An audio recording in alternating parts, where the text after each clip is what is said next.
Hi, I'm Margaret from NCBI and I work as part of the Children and Young Persons team. Today I'm going to show you how to create your own sensory hula hoop. This piece of equipment is suitable for infants and babies and requires adult supervision while your baby is using it. So what is a sensory hula hoop? It is a multi-sensory activity. It is versatile and can be adapted to suit each individual baby's needs and interests. It's portable, so you can move or carry it around to whichever area you would like to use it. Its round shape provides a secure space where baby can use their senses to navigate, explore and manipulate objects and materials surrounding them. Babies are naturally inquisitive. They discover and make sense of their world by gathering information through touching, tasting, looking, smelling and listening. This sensory experience will enhance early development and help your baby to reach their milestones. This activity will also make tummy time more enjoyable and will help motivate and encourage your baby to explore everything around them.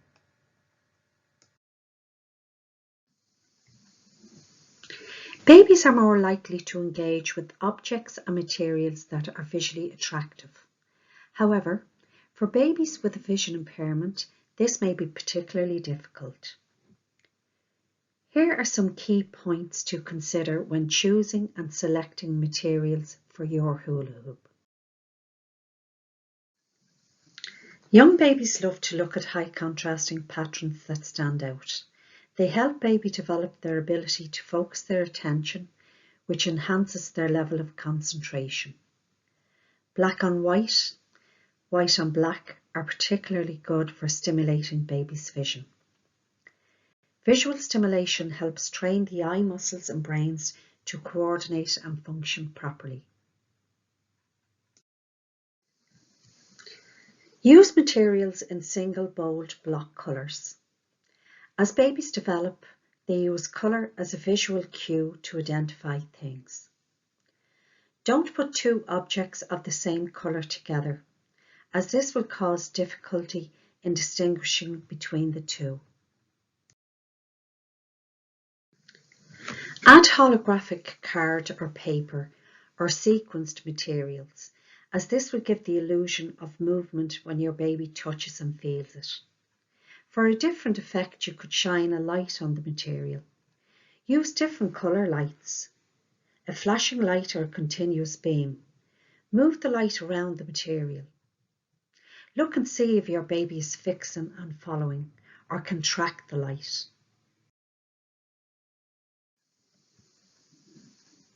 Include some multicoloured fabric to add variety, but don't overdo it, as this will cause visual clutter and fatigue.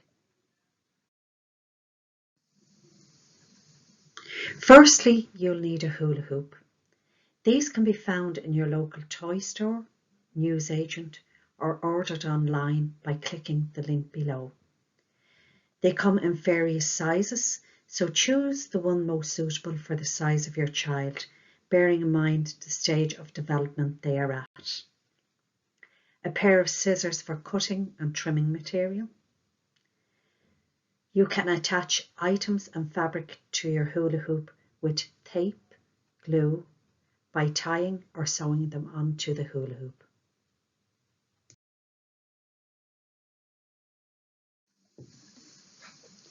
Don't go to too much expense. Use any sensory items you have around the house. Be creative and imaginative. Use tinsel, ribbons and bows. You could find these amongst your Christmas decorations. Use materials and objects that make noise. For example, foil space blanket, crepe paper, bells, small squeaky toys. You could also add a teething ring for oral stimulation. Add different textured fabrics. Maybe use denim, silk, hessian, wool, tulle. The list is endless. Use rough as well as smooth fabric. You could add lights and vibrating toys and also a small mirror so your baby could look at their reflection.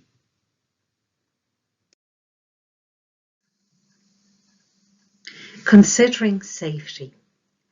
Use shorter lengths of ribbon, cord or string. Do not attach balloons. Ensure that all items are securely attached. Babies should be supervised at all times when using this activity.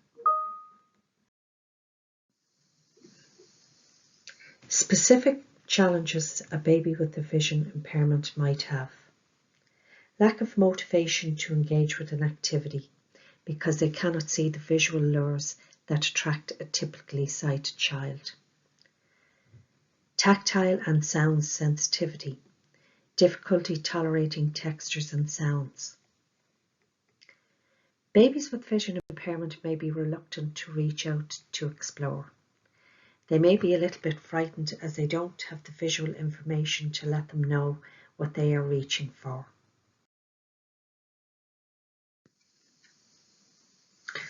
Draw your baby's attention to the activity using verbal cues.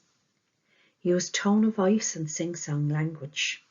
It might be just a matter of moving the object closer to your baby for them to see it. You could shine a light on the object to draw their attention to it. Describe what it is you want your baby to touch. Add sound, bang, tap or scrunch the object. For example, draw their attention to the foil blanket by saying, "Look what Mammy has here.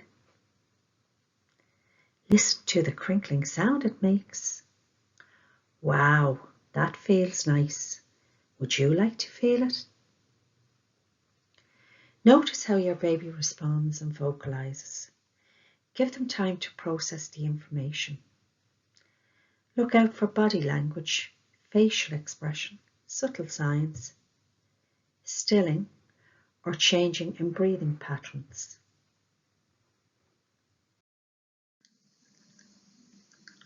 Babies with vision impairment use listening skills to compensate for their loss of vision. As a result, their sense of hearing may be heightened, and so they may not tolerate certain sounds. Forewarn and prepare your baby before introducing sound. If the sound is too loud or sharp, you might muffle it by moving further away from your baby, or by covering the sounding object with a cloth or cushion. Make the sound, take a break, repeat. This will help them to build up a tolerance to sound. It's important that your baby develop good listening skills so they can gather information, for following instructions and moving around their environment safely. They also need good listening skills to communicate with the world around them.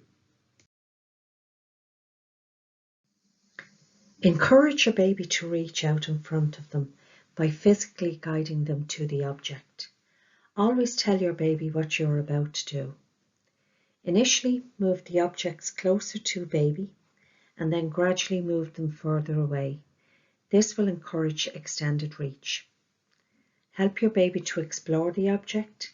Use the hand under hand or hand over hand technique to demonstrate actions such as squeezing, grasping and shaking.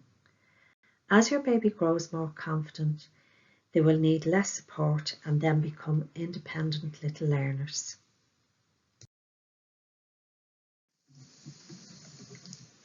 Using the sensory hula hoop will also support other areas of development. Motor skills such as hand-eye coordination, head control, back and shoulder muscles, crossing midline, manoeuvring in different directions. Audio, listening skills, awareness of sound, paying attention to sound, responding to sound. Tactile, exploring different textures, fine motor skills, gathering information, manipulating objects, and increase interest.